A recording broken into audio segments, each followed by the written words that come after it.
Dr. Paul, how does one protect oneself against this looming chaos? What is the best way to protect one's personal finances? What is the strategy that you would advocate? Well, there's a couple things. I'm not the financial advisor, but I am one that thinks about survival and investments. But no, I think people should be looking at investments that endure in conditions like that, and that is investing in the precious metals, having land, learning how to take care of oneself, and being prepared. But that's being threatened all the time. That even defending yourself now. I talked to somebody the other day about this subject. He says, I have a gun. He says, but I can't even buy ammunition anymore. So they're going to be determined. And that is why the threat really now is they'll do what they have to do. They'll take the guns if they need to. But what else are they going to do when it comes to taking care of the people? They're going to confiscate. They'll confiscate the gold. They did it in the 30s. They'll do it again. Well, I don't really believe they're ready to do that. But that's a threat always, that they'll confiscate the gold. But the government is the threat. And that is why, if you really care about this subject, you have to participate in the preservation of liberty. That's why I like to talk to people at Kitco. Dr. Paul, let's focus on this threat of potential gold confiscation or one form or other of government intervention, because that concern is rising. We have investment greats like Ray Dalio, Michael Burry saying that safe haven assets are not necessarily going to be so safe from government intervention. They're saying expect possible tax changes or regulation that will prevent a flight of capital to these assets that could be viewed as an alternative to the dollar, like gold, like Bitcoin. Could they be at risk of a government crackdown? Oh, absolutely. And that's what's not believable. When countries go through, these periods of euphoria where bubbles are blown up, a lot of times people will be taken in, but eventually everybody becomes gullible and they have to try to protect themselves. So these types of euphorias usually end. But that's the reason why, some are going to make it. Some will have their private airplanes. Some will get out of here and some will survive. At the minute, right now, they're benefiting from the bailouts. The wealthy didn't get poorer in this last bailout. So it's always a threat. But the government is the threat. Before we continue, help us by smashing that YouTube like button and subscribe now to this channel.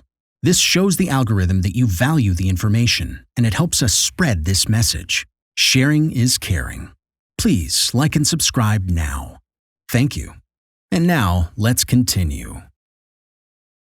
The government is the threat because they will crack down, because they have the ability to do it.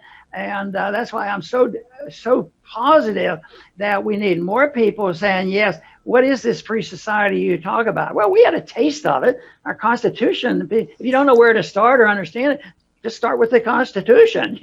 That might give you an idea of what a free society is all about. And they say, most people in Washington say that's old fashioned, that we can't do. Nobody cares about that. So, but Dr. Paul, what form of a crackdown do you think that this could take when we talk about assets like gold and even Bitcoin potentially being at risk of government intervention, at higher taxes, at regulation? What do you think could happen to those assets? I think all of that can happen. The tax system will be used, but just printing money as a tax, I say all you have to do is spend money and run up the debt. That is a tax, because if people won't loan you the money, which they won't, then they have to print the money, and the devaluation of the currency becomes a tax. So the tax is going up, but they will do it for public relations reason. They will have to show that they're putting a heavy tax on the very wealthy because of the civil strife that's going on. So that will happen.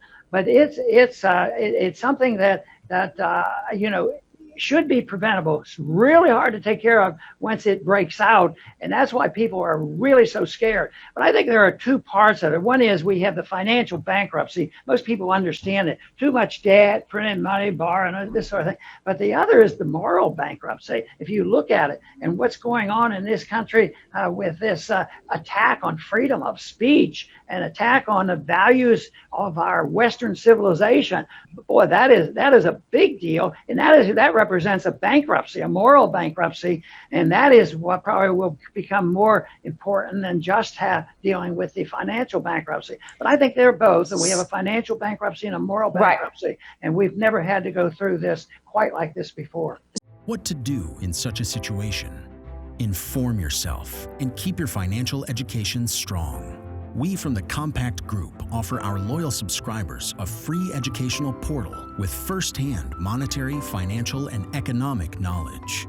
Enter our invite-only Insider Club by clicking the link below. You will get access to first-class information far earlier than the rest. We have prepared a special deal for all our members where you can access a giant pool of Robert Kiyosaki's financial wisdom for just $1. To find out more, simply click the link below and join our Insider Club absolutely free. But there is more you can and should do. Build up several streams of income. More and more people realize that they have to take their future in their own hands, but they don't know how and where to start. We from Compact offer our Insider Club members unique opportunities. Strengthen your financial muscle and get the edge. Click the link below. Become part of our free Insider Club. No financial obligations. But there's one important thing you have to know. You have to become active. So do it now. Become active and see you on the other side.